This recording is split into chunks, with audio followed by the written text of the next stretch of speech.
शुक्रिया जो आप लोगों ने आज हमारी इस प्रेस कॉन्फ्रेंस में शिरकत की। आज बहुत ही एक अहम मुद्दे पे मैंने आप लोगों को तकलीफ़ दी है और वो मुद्दा है फाइनेंशियल स्टेबिलिटी का, मतलब फलाह बहबूद का मुस्लिम कम्युनिटी की। क्या मुल्क के हालात हैं या क्या नहीं हैं, हमारा आइन और जो संविधान है क्या आज भी फलाह बहबूद के लिए काफ़ी है या नहीं है, ये है आज का मुद्दा। हमारे आइन ने दो जो सबसे ज़्यादा पिछड़े हुए तबके हैं, शेड्यूल कास्ट, शेड्यूल ट्राइब और मुस्लिम कम्युनिटी या माइनॉरिटीज़, उसके लिए बहुत ही अहम सिक्योरिटीज़ रखी हैं। शेड्यूल कास्ट, शेड्यूल ट्राइब के लिए तो उनका सब प्लान के बजट के हिस्से में से, बजट में उनका अपनी पॉपुलेशन के हिसाब से हर बजट में हिस्सा होगा और वो कभी भी ख़त्म नहीं होगा। अगर एक साल में खर्च नहीं होता तो अगले साल चला जाएगा। अगर ये इम्प्लीमेंट हो जाए तो शेड्यूल कास्ट, शेड्यूल ट्राइब के सभी घर, सभी परिवार मेरे ख्याल से करोड़पति हो जाएंगे। उसी तरीके से मुस्लिम कम्युनिटी के लिए दो चीज़ें ऐसी हैं जो हमारे आइन, संविधान और कानून में हैं। अगर वो उसका सही इस्तेमाल कर लिया जाए या हो जाए तो हर एक मुस्लिम परिवार जो है वो करोड़पति हो जाएगा। इसमें मुझे कोई भी शक और शुबे की गुंजाइश नहीं है। वही मैं आपके सामने आज पेश करना चाहता हूँ और वो है वक्फ़ की प्रॉपर्टीज़ और आसार क़दीमा। वक्फ़ की प्रॉपर्टीज़ हमारे बुज़ुर्ग जो हैं वो इतनी हमारे मुल्क में छोड़ गए हैं कि हमने ख़ुद दोनों हाथों से वो लुटाई और बर्बाद की, लेकिन उसके बावजूद भी आज भी पूरे मुल्क में वक्फ़ की प्रॉपर्टीज़ इतनी हैं कि हम हर एक परिवार, जैसा मैंने शुरू में ही कहा कि हर एक परिवार आज भी करोड़पति हो सकता है। अब इसको अमल में कैसे लाया जाए, क्योंकि मैं सिर्फ प्रॉब्लम्स ही नहीं बताता, आप लोग जानते हैं, उनके लिए प्रैक्टिकल सॉल्यूशंस भी बताता हूँ। लेकिन प्रैक्टिकल सॉल्यूशन बताने से पहले प्रॉब्लम, असली प्रॉब्लम क्या है, जड़ क्या है प्रॉब्लम की, वो भी समझनी ज़रूरी है। वक्फ एक्ट 2013 का जो बना, उसको बनाने में मौलाना वली रहमानी साहब जो पर्सनल लॉ बोर्ड में सेक्रेटरी, जनरल सेक्रेटरी थे उस टाइम, उन्होंने मुझे मौका दिया था और मैंने बहुत ही कम टाइम में ये बना के दी थी। 2013 से पहले 2012-13 के बीच में। हालांकि जो मेरी सारी तजवीज़ात थी उस पर पूरी तरह से अमल नहीं हुआ, लेकिन बहुत सारी तजवीज़ों पे अमल हुआ और उसकी शक्ल ऐसी है कि आज भी हम वक्फ की प्रॉपर्टीज़ बचाने में कामयाब हैं। लेकिन हो सकते हैं, लेकिन उससे पहले सिस्टम समझना पड़ेगा। वक्फ का सिस्टम क्या है बचाने का और कैसे आम मुस्लिम वक्फ को बचा के उसका फ़ायदा जो उसके मुस्तहिक हैं, पूरी कम्युनिटी, उसको दिलवा सकता है। उसके लिए जो फ्रेमवर्क है वो है वक्फ बोर्ड की तश्कील का, कॉन्स्टिट्यूशन का। वक्फ बोर्ड में जो मेंबर्स होंगे, वो सबसे अहम बात यह है कि जो उस स्टेट के इलेक्टेड लोकसभा या राज्यसभा के मेंबर होंगे, वो होते हैं, वो मुस्लिम ही हो सकते हैं। पहली चीज़ तो मेंबर ऑफ पार्लियामेंट होंगे, एमएलएज होंगे, फिर जो लॉयर्स हैं जो बार काउंसिल में जीते होंगे या कोई सीनियर लॉयर होगा वो, उसके बाद मुतवल्ली, उसके बाद जो हमारे आलिम दीन, उसके बाद जो आर्किटेक्ट और जो टाउन प्लानिंग के माहिर होंगे वो, ये इनके मैंडेटरी मेंबर्स होते हैं। और एक मैंडेटरी मेंबर होता है सरकारी ऑफिसर। तो ये सब मैंडेटरी अहम मेंबर होते हैं किसी भी वक्फ बोर्ड में। ये सब लोग मेंबर होने ज़रूरी हैं, लाजमी है। ये वक्फ बोर्ड की शक्ल इसलिए रखी गई थी कि मेंबर ऑफ पार्लियामेंट ताकतवर आदमी होता है, एमएलएज ताकतवर आदमी होते हैं, और जो आईएएस ऑफिसर होते हैं, सीनियर आईएएस ऑफिसर ख़ास तौर पे, वो भी ताकतवर इंसान होते हैं। तो ये, और उसके अलावा वकील, तो कानून की समझ रखने वाले, एडमिनिस्ट्रेटिव समझ रखने वाले, और जो हमारे मुल्क का निज़ाम है, एमपी एमएलएज ही मुल्क में सबसे ताकतवर एंटिटीज़ होते हैं, तो वो भी इसमें हैं। उसके अलावा वक्फ की नुमाइंदगी करने के लिए जो रिलीजियस इनपुट लाना है, उसके लिए आलिम दीन भी हैं और मुतवल्लीज़ हैं जो वक्फ की प्रॉपर्टीज़ को मैनेज करने की जिनकी महारत है। तो और वक्फ बोर्ड के पास और वक्फ के सीईओ के पास इतनी ताकतें हैं कि वो एक जो अदालत काम कर सकती है वो सीईओ भी काम कर सकते हैं, किसी भी जगह से कागजात मंगा सकते हैं कि, और यहाँ तक कि सीईओ को इतनी भी पावर है कि अब वो किसी भी जगह अगर वक्फ की प्रॉपर्टी पे एनक्रोचमेंट है तो उसको भी खाली करा सकते हैं।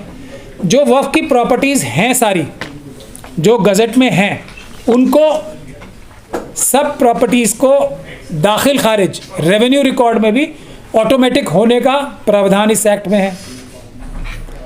तो इतने सारे प्रावधान होने की बावजूद भी कामयाब क्यों नहीं हो रहा, तो हमें अपने गिरेबानों में झांकना पड़ेगा कि क्या हमारे एमपी एमएलएस, क्या हमारे बार काउंसिल के मेंबर्स, वकील, क्या हमारे जो आईएएस ऑफिसर बनाए गए हैं इसमें, क्या वो ईमानदारी से काम कर रहे हैं या बेईमानी कर रहे हैं। यही है इसकी बुनियाद।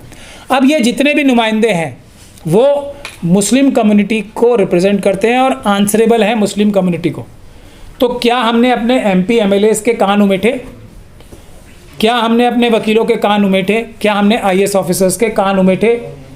नहीं उमेठे। उसी की वजह से हमने उनके ऊपर लगाम नहीं रखी, उसी की वजह से ये सारी बर्बादी हो रही है। तो आज की प्रेस कॉन्फ्रेंस मेरी आम आदमी से, आम मुसलमान से ख़ास तौर पे है, इसीलिए कि वो वक्फ एक्ट पढ़े और उसको समझे और मजबूर करें हमारे एमपी एमएलएस को, सबसे पहले जो मेंबर्स हैं, उसके बाद जो आईएएस ऑफिसर हैं।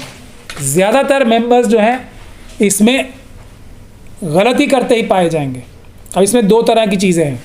तो पहली चीज़ तो ये है कि वक्फ में बड़ी घोटाले हो रहे हैं। कोई भी स्टेट उठा के देख लें, वहाँ पे दिल्ली का ही ले लें तो आज भी वक्फ की प्रॉपर्टीज़, दिल्ली की 1/3 प्रॉपर्टीज़ या 1/3 ज़मीन दिल्ली की वक्फ प्रॉपर्टी है। इसी तरीके से हैदराबाद, इसी तरीके से सारे जितने हमारे मेट्रोपॉलिटन सिटीज़ हैं वो, और बड़े बड़े शहरों में सब में सबसे बड़े लैंड बैंक कहा जाता है कि आर्मी का है और रेलवे का है, लेकिन मेरे पास इस तरह के सर्वे हैं कि सबसे बड़ा लैंड बैंक सिर्फ और सिर्फ वक्फ के पास है पूरे मुल्क में।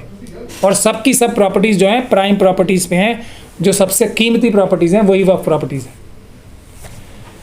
तो अब मैं आपको शुरुआत, जो ये मेरे जहन में बात आई, शुरुआत ये इसकी हुई गुड़गांव से कि ये कौन सा चमत्कार है कि गुड़गांव जैसी जगह पे मुस्लिम कम्युनिटी को पार्कों में नमाज पढ़नी पड़ रही।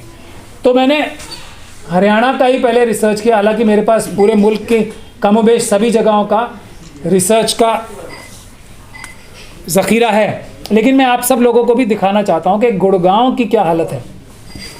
गुड़गांव में ये गज़ट है, मैं आप सभी लोगों को दिखाना चाहता हूं, जो ये गुड़गांव की वेबसाइट पे ही है।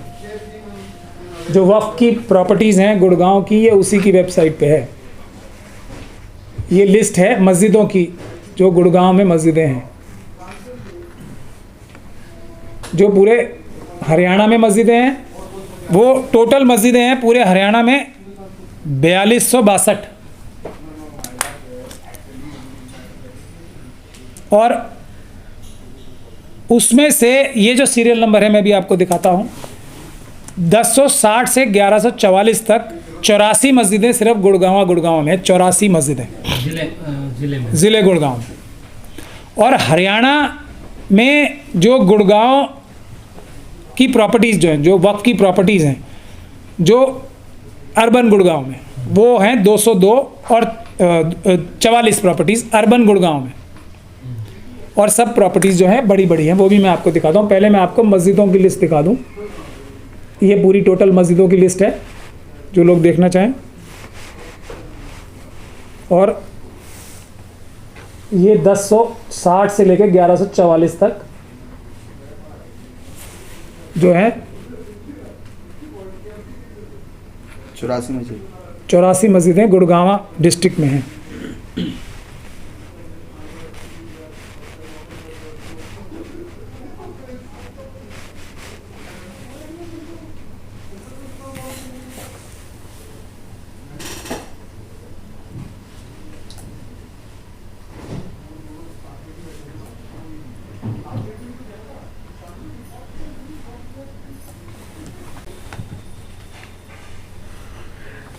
बल्कि एक एडमिनिस्ट्रेटर साहब बना दिए गए हैं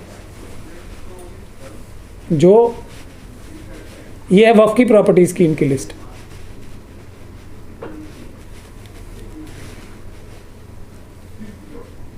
हरियाणा वक्फ बोर्ड में अभी कोई बोर्ड ही तश्कील नहीं है, बल्कि एक एक्स MLA साहब हैं, उनको बोर्ड का चेयरमैन या एडमिनिस्ट्रेटर बना दिया गया है। ये आप लोग देख सकते हैं।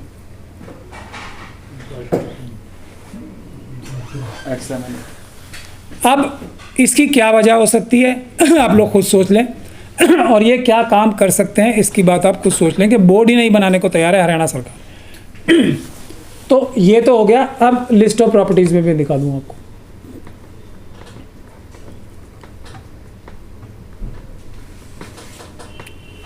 ये लिस्ट ऑफ प्रॉपर्टीज है जो गुड़गांव अर्बन, गुड़गांव में 202 प्रॉपर्टीज़ हैं, 44 अर्बन 202 गांव में है और 44 जो हैं गुड़गांव अर्बन में। अब शुरुआत मैं करना चाहता हूं, आपको जम्मू एंड कश्मीर का हाल दिखाना चाहता हूं। पहले मैं आपको ये Jammu and Kashmir board of Muslim specified waqfs, ये है, ये जो वेबसाइट है उसकी। जम्मू कश्मीर में आप सब लोग जानते हैं हमारे कितने माहनाज मुस्लिम लीडर, नाम अगर चाहें तो मैं ले सकता हूं, लेकिन सब जानते हैं कितने बड़े बड़े, और एक मुस्लिम बाहुल्य इलाका। उसकी वक्फ की वेबसाइट ही नहीं है। ये वो वेबसाइट है जो कि सेंट्रल वक्फ काउंसिल ने एक पास किया हुआ रेजोल्यूशन के हर स्टेट वक्फ बोर्ड की प्रॉपर्टीज़ जो हैं वो डिजिटाइज की जाएंगी। ये उसकी सिर्फ एक ये डाटाबेस स्टेटस रिपोर्ट है जो अभी शुरू भी नहीं हुआ है काम। ये जम्मू कश्मीर का हाल है। उसके बाद अगर यूपी सुन्नी सेंट्रल वक्फ बोर्ड का हाल देखा जाए, हरियाणा का मैं आपको दिखा ही चुका हूँ, यूपी का देखा जाए तो यूपी में आपके चेयरमैन और मेंबर्स कौन कौन लोग हैं वो भी देख लें ज़रा। कोई ऐसा शख्स नहीं है जो महनाज हस्ती ना हो। नतीजा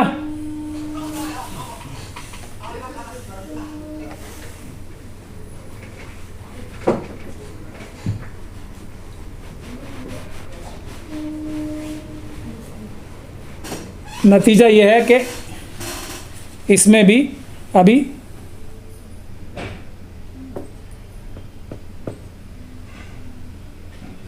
प्रॉपर्टी की लिस्ट ही मौजूद नहीं। ऑब्जेक्टिव ऑफ वामसी, ये वो वक्फ जो सेंट्रल वक्फ काउंसिल है उसका प्रोजेक्ट है। यह है वक्फ प्रॉपर्टीज़ मैनेजमेंट सिस्टम जो सेंट्रल वक्फ काउंसिल ने शुरू कराया है। तो ये हालत है इसकी। एक जो सबसे बुरा माना जाना चाहिए वक्फ बोर्ड, वो इससे पहले यूपी शिया वक्फ बोर्ड, जिसको माना जाना चाहिए सबसे बुरा। तो बुरे के तो क्या हाल होंगे वो अगर आप लोग चाहें तो मैं दिखा सकता हूँ, लेकिन जो अगर सबसे अच्छा माना जाना चाहिए, जो सबसे मजबूत किला जम्मू कश्मीर के अलावा रेस्ट ऑफ इंडिया में जो माना जाना चाहिए वो हैदराबाद सिटी मानी जानी चाहिए और तेलंगाना जो स्टेट है वो माना जाना चाहिए। तो उसकी स्थिति भी आप देख लें। ये उनका अपना वेबसाइट है, आप लोग सब देख सकते हैं।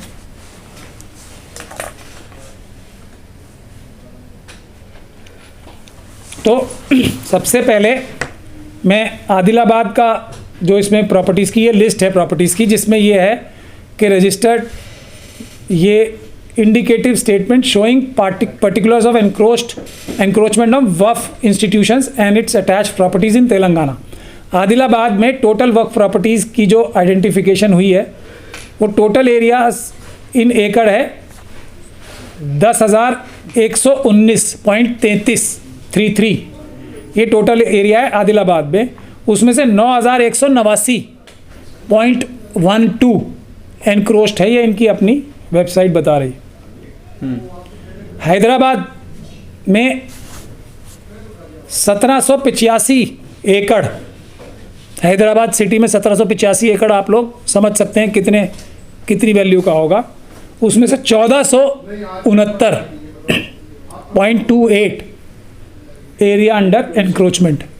बचा क्या? मैं वही कह रहा हूँ ना, 90% तक आप देखें। और टोटल जो पूरे तेलंगाना में है वो 77,538 एकड़ लैंड है, और उसमें से एनक्रोच्ड है 57,423.91। ये हालत है हमारे सबसे मजबूत जगह की, जहाँ पे हमारी क़यादत, मुल्क की सबसे मजबूत क़यादत है। इस वक्त है। इस वक्त नहीं है, ये पिछले कई डिकेड से, ये पिछले कई डिकेड से हैदराबाद में मुस्लिम लीडरशिप सबसे स्ट्रॉन्ग है और सबसे ज़्यादा ताकतवर भी है। और जो पॉलिटिकल पार्टी है हमारी वहाँ पे, वो हमेशा अलायंस में रही है रूलिंग पार्टी की। तो अब अगर मैं आप लोग देखना चाहें,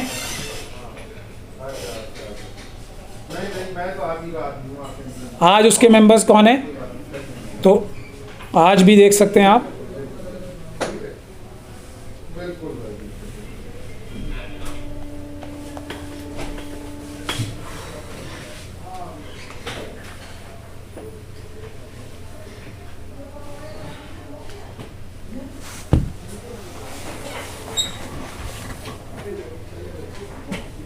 सबसे ऊपर तो क्या है? नहीं, वो होना ही है ना मेंबर ऑफ पार्लियामेंट को।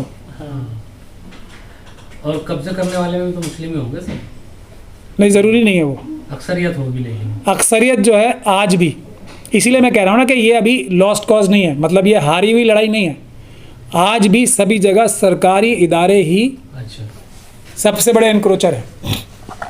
मगर इसमें कोई डिस्क्रिमिनेशन नहीं होनी चाहिए, चाहे मुसलमान करें या गैर मुस्लिम करें, सरकारी इदारे करें या गैर सरकारी इदारे करें, उनके साथ पूरी सख्ती से निपटने का जो जिम्मा है वो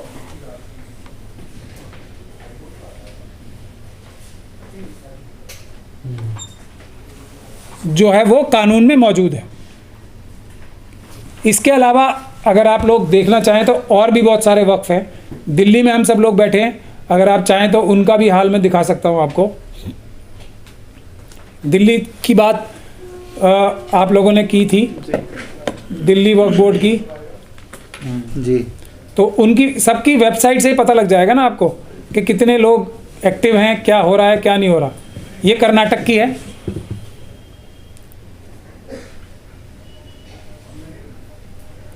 दिल्ली तो बड़ा डिजिटल होगा सर, उसमें तो बड़ा काम दिखता है।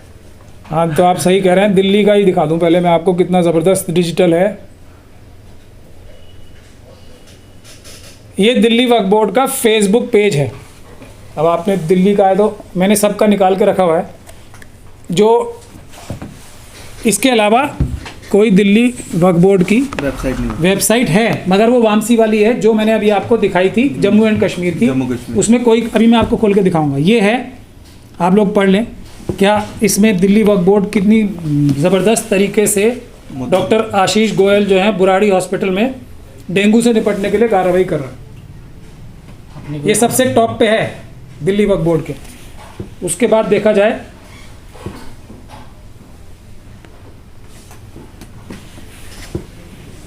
ये दिल्ली वक्फ बोर्ड के ऑनरेबल सीएम साहब हैं। इमरजेंसी मीटिंग है in wake of increasing pollution levels in Delhi. Sir इधर दिखाइए। पोल्यूशन लेवल वक्फ बोर्ड एकदम ख़त्म करने के लिए जुटा हुआ है दिल्ली का। सुप्रीम कोर्ट भी कोशिश कर रही है, लेकिन उससे ज़्यादा। उसके बाद तीसरा आता है अबुल कलाम आज़ाद साहब की फ़ोटो। ये भी एक बहुत बड़ा कारनामा दिल्ली वक्फ बोर्ड कर रही है। ये अरविंद केजरीवाल जी का एक लेटर है, गरीबों को फ्री राशन योजना का। ये सब अब जो दिल्ली वक्फ बोर्ड की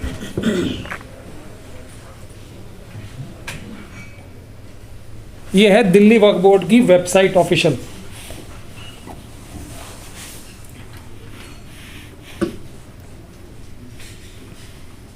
ये एक चिट्ठी लिखी गई है जो चीफ एग्जीक्यूटिव ऑफिसर साहब ने लिखी है 5/10/2012 को, जो सबसे फ्रंट पेज है, देख लें हम।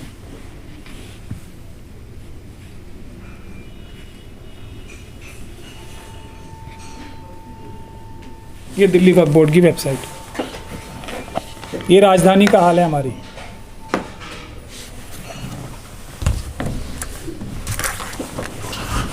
इसके बाद खाने खाली मिलेंगे जिनका कोई वली वारिस प्रॉपर्टीज़ का है ही नहीं, ये उनके कारण है। एक वेस्ट बंगाल है जो बहुत ही मुस्लिम फेवरेबल स्टेट मानी जाती है, उसका भी हाल देख लिया जाए।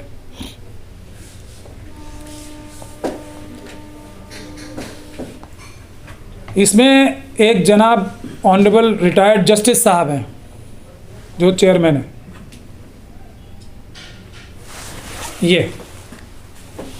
ये उसका हाल है, ये उनके मेंबर्स के नाम है। हर एक में मेंबर ऑफ पार्लियामेंट, और वो हैं ही, उन्हें होना ही है। बार काउंसिल के लोग भी सब है। लेकिन प्रॉपर्टी की डिटेल्स के नाम पे वामसी जो प्रोजेक्ट शुरू हुआ है,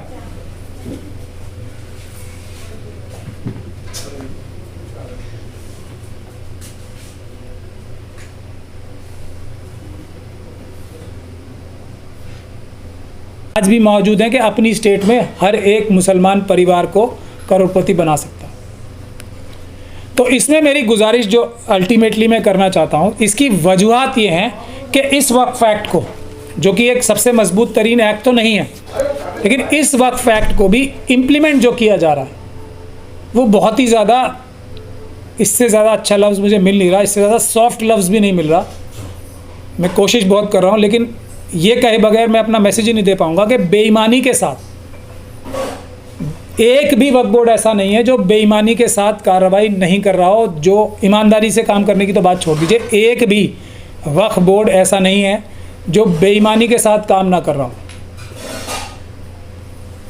इसी वजह से मैंने महाराष्ट्र का भी है, उसमें एक हमारे बड़े जुझारू मंत्री जी भी हैं अभी, जो मैं उनकी काफ़ी इज्जत भी करता हूँ, खुद आजकल जो वो काम कर रहे हैं, नवाब मलिक साहब। लेकिन एंटीलिया जो है, जो एक प्रधानमंत्री जिसके इशारे पे चलते हैं, दो में से एक व्यक्ति जो है वो अंबानी साहब, उनकी प्रॉपर्टी को वहाँ की वक्फ बोर्ड ने कोर्ट में केस हारा है ये कह के कि हम इसे छोड़ना चाहते हैं। अच्छा, वो एंटीला का घर बना हुआ। जो हम शुरू करने वाले हैं वो एक दीगर बात, जो वो घर है वहाँ पे मस्जिद भी थी और वहाँ पे यतीम खाना भी था। ये है हमारे जो बहादुर से बहादुर लीडरों की कारगुजारी, और आज कोई जिक्र नहीं है एंटीला को वापस लेने का कहीं भी। और जो वहाँ के वक्त के जो मिनिस्टर हैं वो एक बहुत ही बहादुर आदमी है, इसमें कोई शक और शुबे की गुंजाइश नहीं। तो ये हालात इसलिए हैं कि पब्लिक जो है, वही बात है जो हम बाकी हमारा एक तंजीम चल रही है मिशन सेव कॉन्स्टिट्यूशन, हम लोग अपने जो MP MLAs और तंजीमें हैं उनको बना के ये सोच लेते हैं कि ये हमारे मालिक हो गए और हम उनके ग़ुलाम हैं, बल्कि है इससे उल्टा।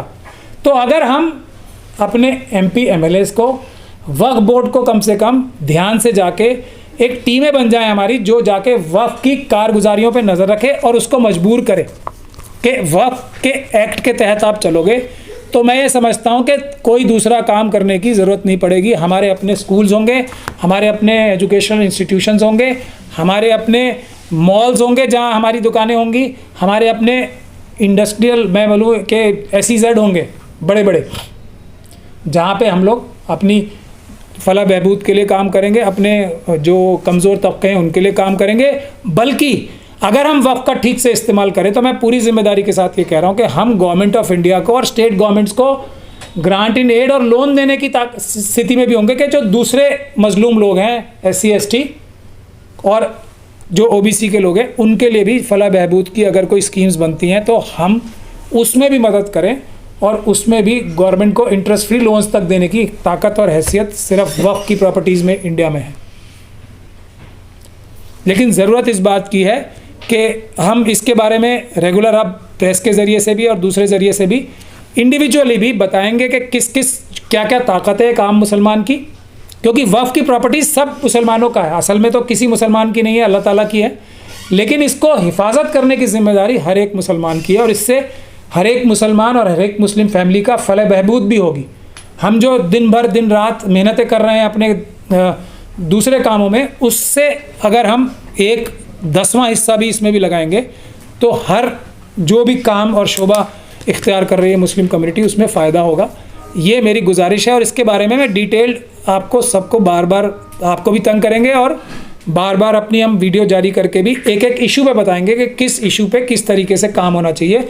लेकिन बुनियादी बात यह है कि कोई भी वक्फ का चेयरमैन, कोई भी वक्फ का मेंबर, पहले तो वक्फ के मेंबर और चेयरमैन बराबर हैं, उनकी हैसियत सबकी बराबर है और कोई भी चेयरमैन वक्फ की प्रॉपर्टी का मालिक नहीं है। मालिक अल्लाह ताला है और निगहबान हम सब हैं। वो सिर्फ चौकीदार हैं थोड़े टाइम के लिए, उनको उसी तरह ट्रीट करने की ज़रूरत है और उनकी लगाम कसने की ज़रूरत है।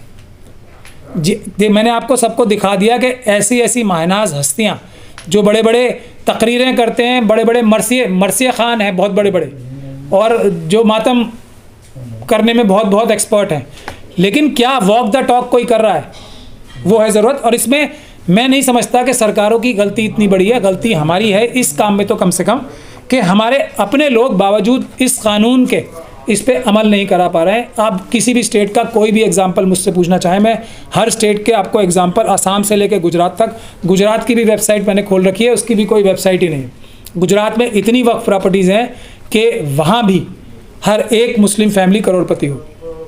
राजस्थान में इतनी प्रॉपर्टीज़ हैं, मध्य प्रदेश में इतनी प्रॉपर्टीज़ हैं, कर्नाटक, आंध्रा, तेलंगाना, केरला, तमिलनाडु, महाराष्ट्र, एक भी स्टेट ऐसी नहीं है जहाँ पे इतनी प्रॉपर्टीज़ वक्फ की ना हो। यहाँ ना कि नॉर्थ ईस्ट की जो असम है और जो दूसरी नॉर्थ ईस्टर्न स्टेट्स हैं वहाँ के भी सबके वक्फ बोर्ड्स हैं जहाँ पे बहुत ही बड़ी बड़ी प्रॉपर्टीज़ वक्फ की हैं।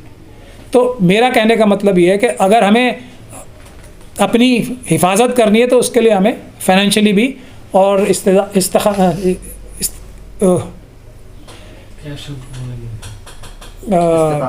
इस्तेकामत के लिए और जो फाइनेंशियल ताकत है हमारी उसको बढ़ाने के लिए वक्फ एक बहुत बड़ा ज़रिया है।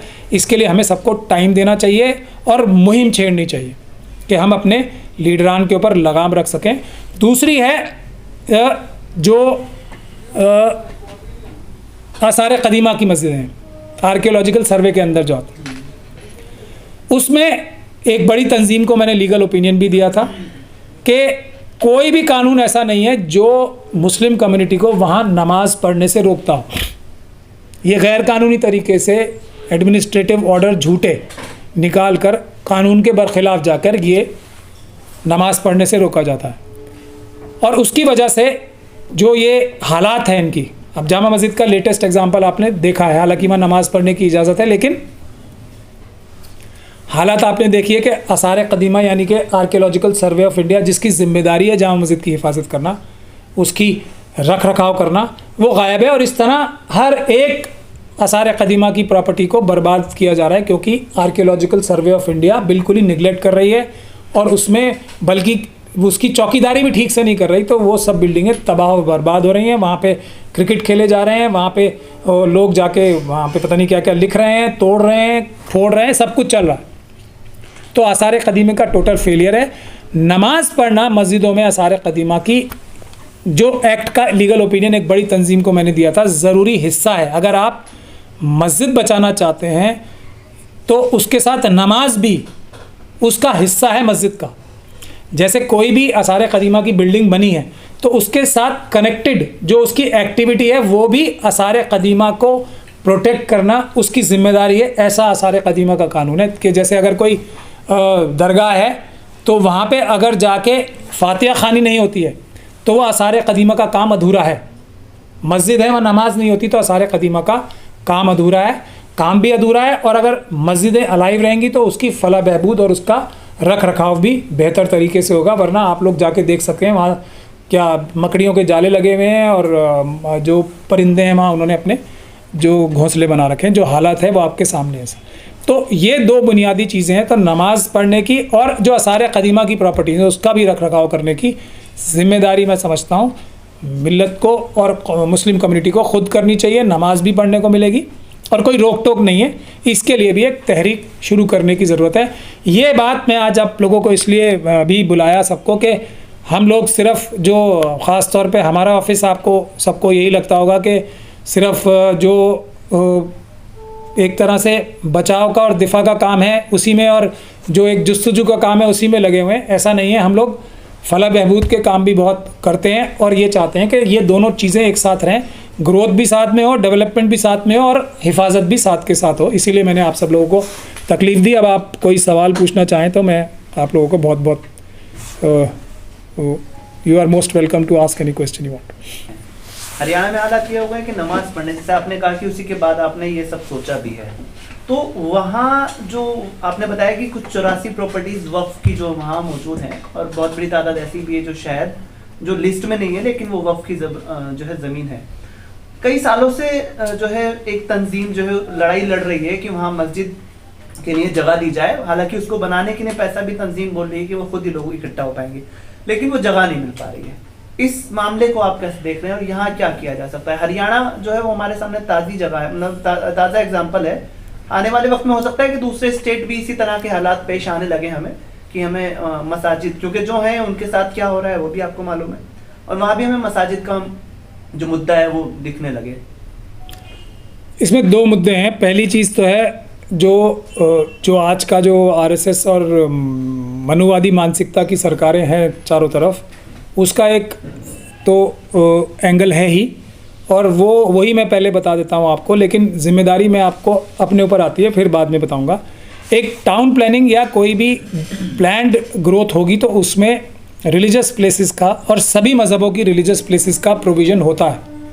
तो ये सरकार की ज़्यादती है, नाअहली है कि उसने मस्जिदों का प्रोविज़न नहीं रखा, हालांकि उतनी पॉपुलेशन बढ़ गई है वहाँ। ये सरकार की नाअहली है, इसमें मुझे कोई शक और शुबे की गुंजाइश नहीं है, क्योंकि प्लान डेवलपमेंट का मतलब क्या होता है कि जो भी नागरिक हैं उनकी हर तरह की जो ज़रूरतें हैं उनका ध्यान रख के कोई प्लान ग्रोथ की जाए। और मुझे इस बात का इल्म है कि गुड़गांव में, अभी सिर्फ गुड़गांव का ही एग्जांपल ले रहे हैं, और हरियाणा के दूसरे भी शहरों में जहाँ भी नई आबादियाँ बनाई गई हैं, टाउन जो प्लानिंग है और जो डेवलपमेंट किए गए हैं सिटीज़ या कस्बे, उसमें अलग अलग मज़ाहिब के जगहें दी गई हैं उनको। दिल्ली में भी ऐसा ही होता है। तो और दिल्ली में भी इस काम में दिल्ली सरकार की भी कोताही रही है कि मस्जिदों के लिए और कब्रिस्तानों के लिए उतनी जगह फराहम नहीं कराई गई। ये हो गई एक बात। दूसरी बात ये कि हम लोगों की मुस्लिम कम्युनिटी की तो गुड़गांव में ही अगर वक्फ प्रॉपर्टीज़ ही देख ली जाए तो मैं फिर वही बात कहूँगा कि हमें सिर्फ अपनी नमाज़ पढ़ने के लिए, अपने कब्रिस्तानों के लिए या अपने लिए मॉल या जो बड़े बड़े कॉम्प्लेक्स हैं, ये जो बिज़नेस कॉम्प्लेक्स हैं, वो बनाने के लिए जगहें नहीं फराहम हो जाएंगी, बल्कि उसके अलावा जो दूसरे कमज़ोर तबके हैं वहाँ पे, शेड्यूल कास्ट कम्युनिटी का एक बहुत बड़ा तबका हमारा रहता है, तो उनको भी फाइनेंशियली मदद करने के लिए भी हमारे पास वसाइल गुड़गांव के अंदर ही मौजूद हैं। तो वहाँ के लोगों से भी मैं गुजारिश करूँगा अगर वो आएँ तो हमारे पास भी उनके डॉक्यूमेंट्स हैं और वो ख़ुद भी डॉक्यूमेंट्स लाएँ, तो हम वहाँ के लिए भी कोई एक बहुत अच्छी जो है तहरीक बना सकते हैं, जिसमें अप्लाई करना चाहिए पहले तो सरकारों से कि इतनी पॉपुलेशन हमारी इस एरिया में, वहाँ पे हमें मस्जिद की जगह दी जाए, और जब तक ये मस्जिद की जगह नहीं मिल रही तब तक हमें इजाज़त दी जाए। पार्क भी किस लिए होते हैं? देखिए, जो सरकारी जो पब्लिक पार्क्स हैं उनका भी कॉन्सेप्ट सामीन को समझने की बहुत ज़रूरत है। उसमें कोई भी काम हो सकता है, नमाज भी पढ़ी जा सकती है, कोई पिकनिक भी मनाई जा सकती है, कोई अगर कोई पूजा के लिए तो वो भी बुक करा के हो सकता है काम। पब्लिक पार्क ही तो है वो, तो ऐसी कोई मनाही नहीं है वहाँ पे। अब अगर जब तक गवर्नमेंट दूसरी जगहें फराहम नहीं कर रही जो उनको लैंड देनी चाहिए मस्जिदों के लिए, तब तक पार्कों में भी जगह जो है नमाज़ पढ़ने की मिलनी चाहिए। इसमें कोई कानूनी गलती नहीं है। जो लोग आके रोक रहे हैं, हालांकि उस वक़्त उनका कोई फंक्शन नहीं है और उन्होंने अप्लाई भी नहीं किया हुआ है, तो वो सरासर गैर कानूनी काम कर रहे हैं। जो खट्टर सरकार है वो उनके साथ इन्वॉल्वमेंट मुलव्विज़ है और उन्हीं को उकसावा देकर बुलाया जा रहा है। ये आप हर जगह देख रहे हैं, क्योंकि वो खुद नहीं आ रहे हैं। चंद मुट्ठी भर लोग हैं जो उसी तंजीमों को बिलोंग करते हैं जो आरएसएस से कनेक्टेड हैं, आरएसएस से कनेक्टेड खट्टर सरकार भी। तो ये तो बिल्कुल नूरा जैसी बात है, और कोई भी लॉजिक नहीं है कि अगर एक जगह जो पब्लिक पार्क है, पब्लिक पार्क तो सभी का है ना, सभी कम्युनिटीज़ का है, जिसने वहाँ पे परमिशन ले रखी है उसका हक है, वहाँ पे हक तलफी की जा रही है बगैर किसी वजह के। मस्जिद में, वहाँ पार्कों में नमाज ना पढ़ने देने के लिए या तो जो विश्व हिंदू परिषद के वो 10, 15, 20, 25, 50 लोग आते हैं, वो ये बताएं कि जुमे की नमाज के वक्त ही उनका ये वहाँ पे काम है, उसका जवाब दें। और क्योंकि पहले 37 जगहों पे नमाज की परमिशन है, तो अब जवाज़ ये देना पड़ेगा कि इससे भी ज़्यादा ज़रूरी कि इस ऑर्डर को ख़त्म करके हमें ऑर्डर दिया जाए। जब तक वो ये नहीं दिखाते तब तक ये जो कार्रवाई है ये बिल्कुल गैर आइनी कार्रवाई है, ये डिस्क्रिमिनेटरी है, जो कि हमारे संविधान में साफ तौर पे मना है। लेकिन हल वही है कि इसको, जैसे जो हमारे प्रधानमंत्री जी हैं वो क्या कहते हैं, आपदा में अवसर। तो ये आपदा में अवसर है, और सिर्फ गुड़गांव के लिए नहीं, पूरे मुल्क के लिए एक वक्त बचाने की और आसार कदीमा की मस्जिदों में नमाज़ पढ़ने की एक आपदा में अवसर के तौर पे इस्तेमाल करके इसको शुरू करना चाहिए। गुड़गांव में मैं समझता हूँ कि मस्जिदें ही नहीं, और हमें अपने मॉल्स भी बनाने चाहिए वहाँ पे, जहाँ पे हमारी जो पॉपुलेशन जा रही है वो अपनी सबकी दुकानें हों और दूसरे बिजनेस हाउसेस भी हों, अपने ही हों, इंडस्ट्रीज़ लगें। ये सब जगहें वफ़ की मौजूद हैं वहाँ पे, उसके लिए भी कोई ना कोई इंतज़ाम करना चाहिए। मर्दाना कमजोरी और उससे मुत्तालिक तमाम परेशानियों के इलाज का मरकज सनशाइन हर्बल जड़ी बूटियों से तैयार करदा आयुर्वेदिक दवा। फोन करके अपने घर मंगवाएं। डिलीवरी के बाद ऑनलाइन और कैश दोनों तरह कर सकते हैं पेमेंट। तकमीली तलबीना, ताकत, सेहत और शिफा के लिए सुन्नत और तिब्बे नबवी का बेहतरीन नुस्खा। अभी ऑर्डर करें, कम पैसे में हमारे साथ बिजनेस शुरू करें। भारत भर से डिस्ट्रीब्यूटर बनने के लिए कॉल करें 8698242261। Takmeeli herbal health care, Malegaon, India. हम लेकर आ रहे हैं डिबेट का नया प्रोग्राम देश के साथ, जहां होगी हर अहम मुद्दे पर बात। कोई हंगामा नहीं, शोर शराबा नहीं, टीवी चैनलों की तरह लड़ाई झगड़ा नहीं और ना हाथापाई। देश के साथ में हम बात करेंगे मुल्क के बुनियादी इश्यूज़ पर, इंसानी हुकूक पर, आलम इस्लाम के मसाइल पर, अक़लियतों, दलितों और आदिवासियों के साथ होने वाले जुल्म पर, और उन तमाम इश्यूज़ पर जिसे मेन स्ट्रीम मीडिया में जगह नहीं दी जाती है। पैनलिस्ट के तौर पर हमारे साथ जुड़ेंगे हिंदुस्तान और दूसरे मुल्कों के तज्ज़िया निगार, दानिशवरान, जर्नलिस्ट, कलमकार, वकला, उलमा, समाजी कारकुरान, सियासतदान और मुख्तलिफ उमूर के माहिरीन। संजीदा गुफ्तगू, बावकार अंदाज, पुरसुकून माहौल और सिर्फ मुद्दे पर बात। मिल्लत टाइम्स के प्रोग्राम की होगी यही ख़ास पहचान। मिल्लत टाइम्स के यूट्यूब, फेसबुक, ट्विटर और दूसरे प्लेटफॉर्म पर देखिए एक साथ लाइव, सोमवार से जुमा तक रात 8 बजे मेरे साथ यानी शम्स तबरेज़ कासिमी के साथ।